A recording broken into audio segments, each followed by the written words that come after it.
Well, good morning everyone and welcome to the show. Let's join a tamale eating Fernando over here. What's going on, buddy? Tamales good? That's right. Today we have a, gosh, I know what you guys are gonna say, a special one for you, right?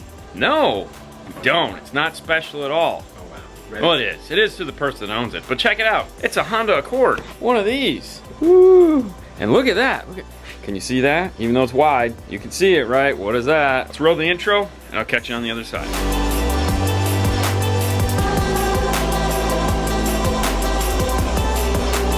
That's a power wire, right? And this is a fuse holder. What is it doing? Just hanging out. But wait, remember, what color is that? What color is it, Fernando? It's red. Wait, what? What color is that? Hang on. That's blue. So I'm guessing I don't like to guess. traveling, the power, it's changing the color. Ooh, I didn't even notice this. This is the high level to low level adapter. Really what caught my eye was this zip tie right here, just kind of like swinging. Oh, but this is the crossover. That is the crossover. Some Maxima 6.5 Morels in the car all the way around. This is the high level they're using for this.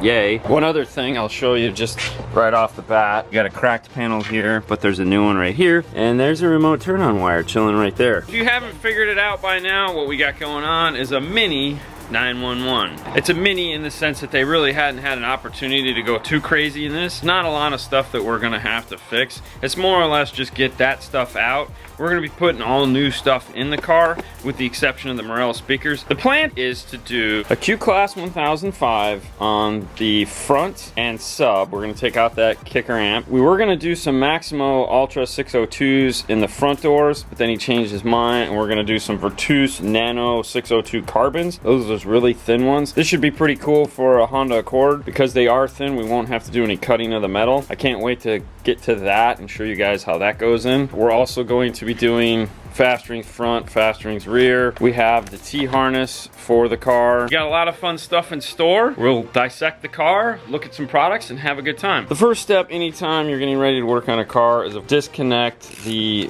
power lead here going to that amplifier. We don't know what's going on. We're gonna be pulling it apart in the back. We wanna make sure that's not connected. Make sure you put the bolt back on and tighten the battery up. You don't want to have it pop off or come loose or any of the things like that, and especially in this Honda. Don't disconnect this battery unless you're ready to drive the car. This will give you a funky warning on the dash after you've disconnected the battery that says take car for a drive. Do it. If you're not ready to not go for a drive, don't put the battery back on. This is a big warning because what'll happen is if you don't take it for a drive, you're gonna set off every trouble light in this car and give yourself a heart attack. Also not gonna be retaining this style fuse or this wire. That means we're going to cut it here and we can pull it back through the firewall. With that undone, we're gonna start pulling apart the sides of the car, get the back seat out, just start taking the car apart, figuring out what's ran in here and what needs to be replaced, redone.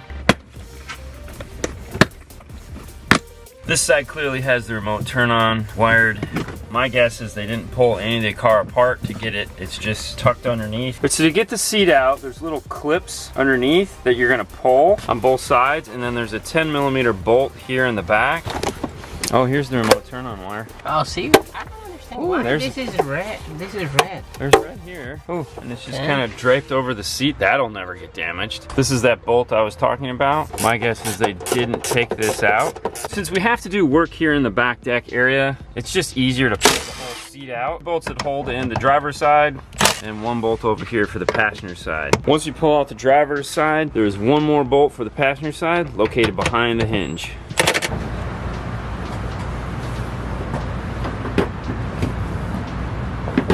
Now you can pull the butt out.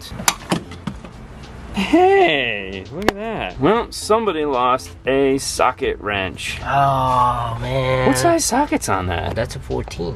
What?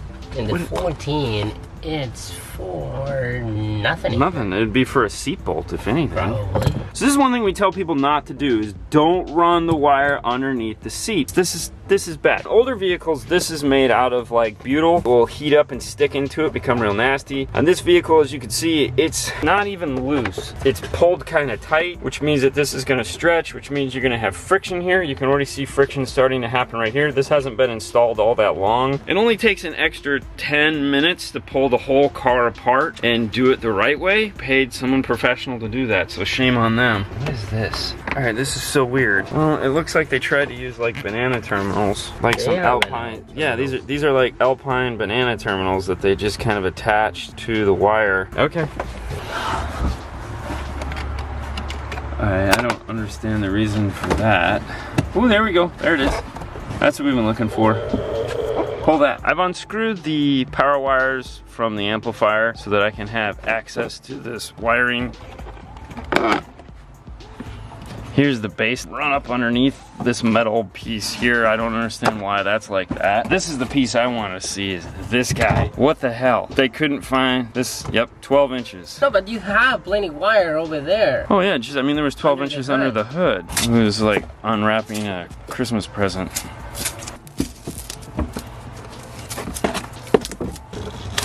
All right, what the this? Wow. They took 2 ring terminals, they put one in each one here, and instead of just putting a bolt through them, they used this ground compression fitting to smash the ring terminals into place. I'll show you a closer view of this. So here are the ring terminals. They just smashed them into these little hooks like this. I'm sure that's making wonderful contact right there. Yeah, you're getting all that power. The voltage drop across this must be amazing. Luckily, these amplifiers will work down to like 9 volt. We're good there. Ground is the old screwdriver scratch thing. They didn't use an actual braided metal scrubber. Scraped away a bunch of paint and put a screw in it. We're going to put a piece of sound treatment over this. We're not going to be using this. We don't want water or anything to come up inside. I can see this side, so I can get to this. We'll put a piece on this side too. Fernando's cutting them for me right now. That way we'll insulate it as best we can so that it won't rust or get water in it or anything like that. It's got the butyl on it. We'll get it on nice and tight. It'll create a water barrier. Now, if you run into something like this, it's best to do it now before you forget. As you get into the installation, obviously you're gonna, you know, get busy and you might forget about it. There, we won't have to worry about it. As far as the power wire goes, we didn't know if we'd be able to reuse it. Sometimes in installs we can, and sometimes in installs we can't. The way they ran this wire over the seat, not properly underneath all the side railings here, there's been friction on it, and at closer inspections you can see all these little divots in the wire where it looks like the shielding may be compromised at some point down the road. It's not worth it for us to use that. If you want to in your installation, it's perfectly okay. We're gonna pull the wire out, we'll give it back to the customer. If he wants to use it somewhere else down the road, he can. We're gonna put all new wire in this so we won't have any problems. We'll get a nice fresh start, everything will be hunky-dory. How'd they mount the amplifier? Just in the carpet, that's it. Screws into the carpet? What the heck is that? Like oh, is that the RCA? That's 20 feet of RCA right here. Okay. I'm sure they can find a longer one. I love that. That is so cool. Like they couldn't even cut the zip tie. Did they crimp it on? I guess they crimp it We'll on. just feel it. Yeah, they crimped it on. I guess having that plug made it real easy for them to use the high-level to low-level adapter. Is that a Scotch lock? Oh, wow. Yeah, oh, wow. Dude, all right, hold on. I didn't even see that. They have 2 different styles, a Scotch lock, and then they have one of those new twisty, oh, wow. But hey, you know, on the other side, they connected the harness into the factory, but then they cut that one. It looks about right. That's cool. Really? Not really. Oh my God.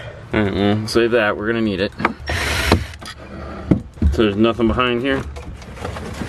No. No, nothing. Alright. It's just the carpet holding it. Well, that's it. Ow. That's it for the disassembly. I still need to figure out where they hooked in for the remote turn on. I haven't gone that far yet. The sad thing is, that amplifier has DC offset turn on and a high level to low level built into it. If they would have simply just connected the amplifier properly, they wouldn't have had to run the remote turn on and break the panel on the passenger side that they broke. They wouldn't even have had to taking the car apart at all up front. They could have easily just tapped into these 2 speaker wires and been done with it. Read the instruction manuals, people. It's not that hard. Where's that?